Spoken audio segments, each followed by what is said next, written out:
लोग कहते हैं कि कई बार कृष्ण ने ऐसे काम किए जो धर्मानुकूल नहीं थे। कैसा धर्म? ऋतु का भी तो धर्म होता है। इस ऋतु में अब हमसे आपसे कहे साहब बाजरा खाना चाहिए, बाजरे में बड़ी ताकत है, वैद्य ने आपको कहा बाजरा खाना चाहिए और आपने जून के महीने में खा ली बाजरे की रोटी, हो गए गले में छाले। बोले वैद्य जी आपने कहा था या जाड़े में कहा था बाजरा खाने के लिए, खाए जरा तू बाजरा। तो ऋतु के अनुकूल अगर शरीर के धर्म की व्याख्या है तो धर्म की व्याख्या भी समय के अनुकूल है। कृष्ण ने पूरे महाभारत में जिस समय जो आकर इकट्ठा हुआ उसके अनुकूल उसकी व्याख्या की। इसीलिए इस महाभारत के सबसे बड़े नायक कृष्ण हैं।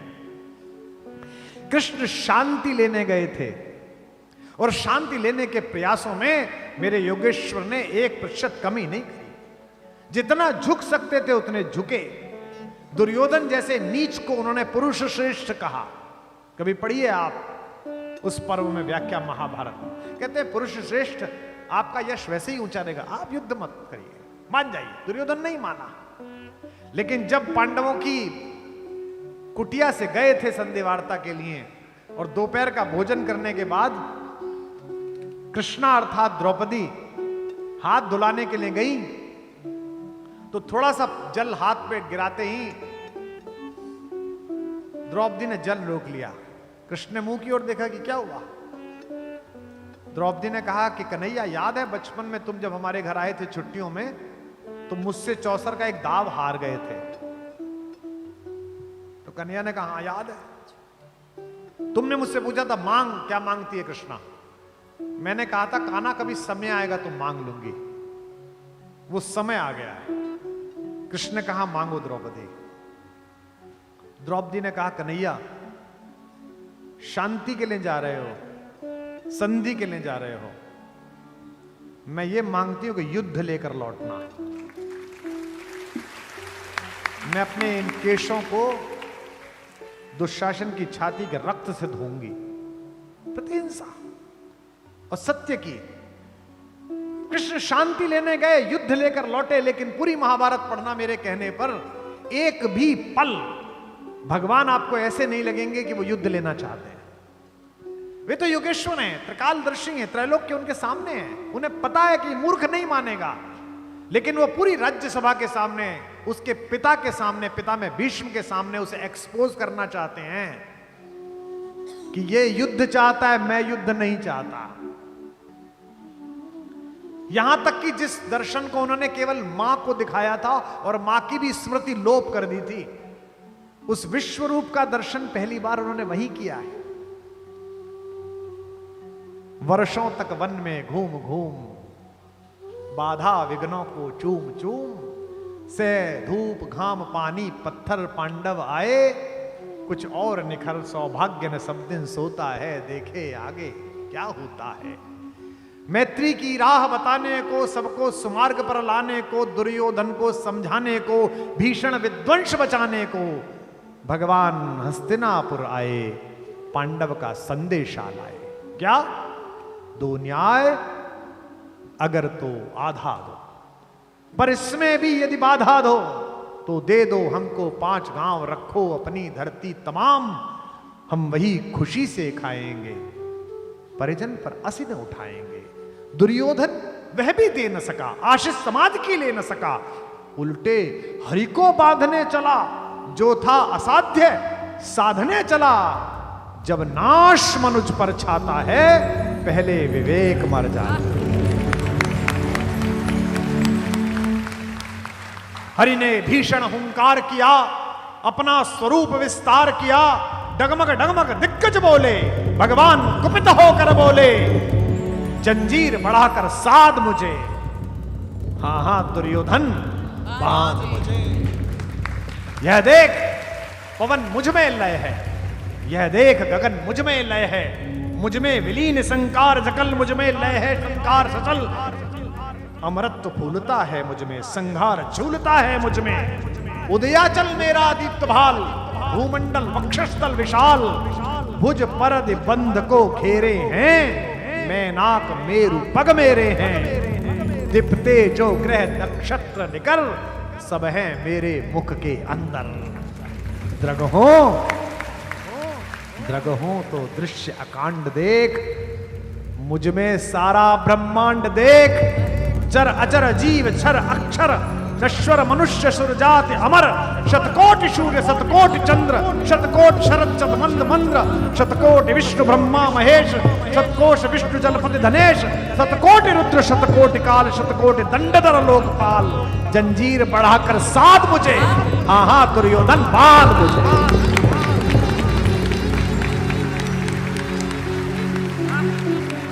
भूलोक अतल पाताल देख, गत और अनागत काल देख, यह देख जगत का आदि सृजन, यह देख महाभारत का रण, मृतकों से पटी हुई भू है, पहचान यहां किसमें तू है। अंबर में कुंतल जाल देख, पद के नीचे पाताल देख, मुट्ठी में तीनों काल देख, मेरा स्वरूप विकराल देख, सब जन्म मुझी से पाते हैं, फिर लौट मुझी में आते हैं। बांधने मुझे तो आया है, जंजीर बड़ी क्या लाया है। यदि मुझे बांधने चाहे मन, तो पहले तो बांध अनंत गगन, सूने को साध न सकता है, वह मुझे बांध कब सकता है। यह जो कृष्ण है, इसने छूटी हुई चीजों से अपना जीवन बनाया है। राम से जो चीजें छूटी हैं, उन्होंने राम के प्रति करुणा पैदा की है, दुख पैदा किया है, आंसू पैदा किए हैं। कृष्ण से जो जो छूटा है, कृष्ण ने उसका उत्साह उत्सव मना लिया है। कृष्ण के पास दुर्योधन और अर्जुन दोनों पहुंचे। दुर्योधन पहले पहुंचा, मस्तक के पास जाकर बैठ गया। मूर्ख जब भी प्रेम के पास पहुंचता है तो सिर पे चढ़ जाता है। ये पहली पहचान है मूर्ख की। बहुत सारे लोग आपके भोलेपन को, आपके स्नेह को, आपकी कमजोरी समझते हैं। मेरा एक शेर है कि मैं जो चुप रहता हूं तो मेरे कुछ कमजोर दोस्त मेरी खामोशी को मजबूरियां समझते हैं। मूर्खों को अक्सर ऐसा लगता है कि सामने वाला अगर दया दिखा रहा है तो पागल है, मूर्ख है। वो सिर पर बैठ गया। अर्जुन कृतांजलि जोड़े हुए चरणों में खड़ा रहा। द्वारिकाधीश की नींद खुली तो सबसे पहले अर्जुन दिखाई दिया। उन्होंने अर्जुन को देखकर मुस्कुराए। जैसे अर्जुन को देख के मुस्कुराए, कान पे से आवाज आई, अहम चा विगतः, मैं भी आया हूं। वाक्य सुनिए महाभारत का, अहम चा विगतः। दुर्योधन कहता मैं भी आया हूं। इसका मतलब दुर्योधन नहीं आया है, उसका अहंकार आया है।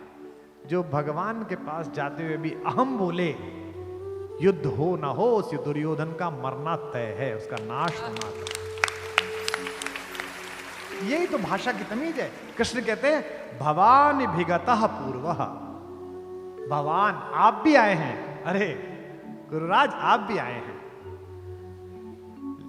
आप मैं दोनों को वर दूंगा, लेकिन मैंने पहले अर्जुन को देखा तो मैं 2 वरदान देता हूं, आप दोनों चुन लीजिए। एक तरफ तो निहत्ता मैं हूं जो शस्त्र नहीं उठाऊंगा, और एक तरफ मेरी 18 अक्षौणी सेना है।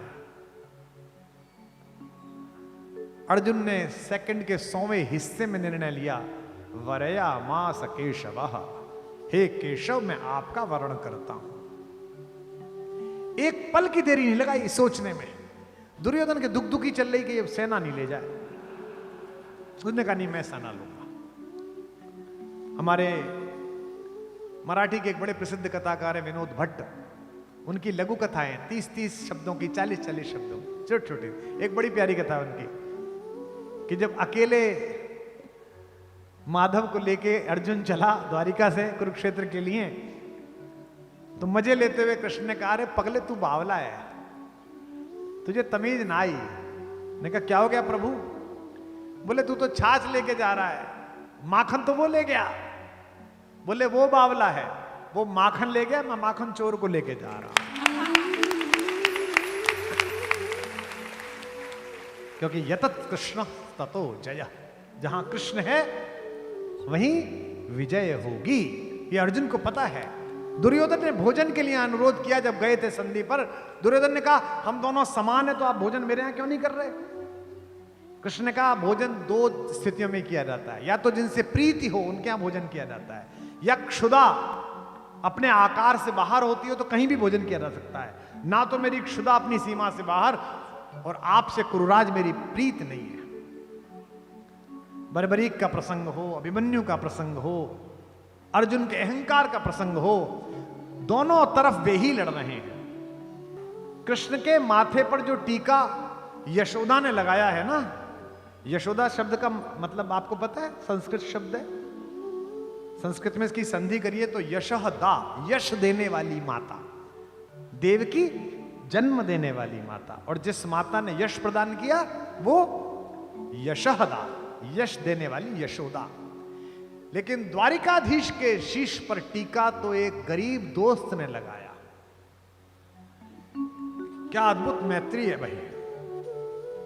दो दोस्तियां हैं भगवान की, एक अर्जुन के साथ, एक सुदामा के साथ। एक मांगता है, एक मांग ही नहीं पाता। जो मांगता है उसको भी महल दिया, और जो मांग ही नहीं पाया उसे भी महल दिया। 6 महीने बाद पहुंचा तो जहां कुटिया थी वहां कुछ था ही नहीं।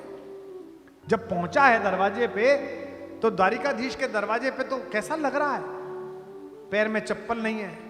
सबने पढ़े हैं नरोत्तम दास जी के शीस पगान झगा तन पे प्रभु जाने को काही बसे के ही ग्राम, प्रभु जाने को आही बसे कहीं ग्रामा, जाने को आही बसे कहीं ग्रामा। धोती फटी सी लटी दुपटी अरुपाय उपान के नहीं नाम, और पाए उपान के नहीं सामा, पाए उपान के नहीं सामा। द्वार खड़ो द्विज दुर्बल देख रहो चकिसो वसुधा अभिरामा, चकिसो वसुधा अभिरामा, चकिसो वसुधा अभिरामा। पूजत दीन दयाल को नाम, पूजत दीन दयाल को नाम, बतावत आपनो नाम सुदामा, बतावत आपनो नाम सुदामा, बतावत आपनो नाम सुदामा, बतावत आपनो नाम सुदामा, बतावत आपनो नाम सुदामा। कल विराम करते ही भागे हम दोनों, मैं और पुंडरीक जी। गाड़ी गई, पुलिस वाले सामने से महाराज जी आते दिखाई दे गए, मुख्यमंत्री जी, उनका काफला, हमारा काफला, सब फंसा गए। उतर के कूद के ऑटो रिक्शा लेके भागे, फिर खड़ाऊं गाड़ी में फेंक दी, पैदल भागे। क्यों भागे? कि राधा रमन जी के पट मंगल ना हो जाए, चरणामृत मिल जाए, बस इस उम्मीद में सब भाग रहे हैं। जिसका चरणामृत लेने के लिए पृथ्वी लालायित है, वो चरण धो रहा है किसके? अपने दोस्त के। कि कैसे बेहाल बेवाइन के पग कंटक जाल लगे पुनि जोए, कंटक जाल लगे पुनि जोए, कंटक जाल लगे पुनि जोए। आय महादुख पाय सखा तुम आए, इते न किते दिन खोए, आए इते न किते दिन खोए, आए इते न किते दिन खोए। देखी सुदामा की दीन दशा, करुणा करके करुणा निधि रोए, करुणा करके करुणा निधि रोए, करुणा करके करुणा निधि रोए। पानी परात को हाथ छुयो नहीं, पानी परात को हाथ छुयो नहीं, नैनन के जल से पग धोए, नैनन के जल से पग धोए, नैनन के जल से पग धोए, नैनन के जल से पग धोए, नैनन के जल से पग धोए। जो द्वारिकाधीश होने के बाद भी अपने एक बिछड़े हुए साथी के चरणों को अपने आंसुओं से धो सकता हो, वही ब्रज का कन्हैया हो सकता है। पहुंचे सुदामा तो वो जगह ही नहीं दिखी। 3 महीने के विश्राम के बाद पहुंचे, लगा दिया विश्वकर्मा को कि मेरा दोस्त पहुंचे उससे पहले वैसा ही महल बना देना जैसा द्वारिका में खड़ा हुआ है। यही महल मिलना चाहिए, ऐसे ही हाथी दरवाजे पे मिलने चाहिए, यही सोने का महल।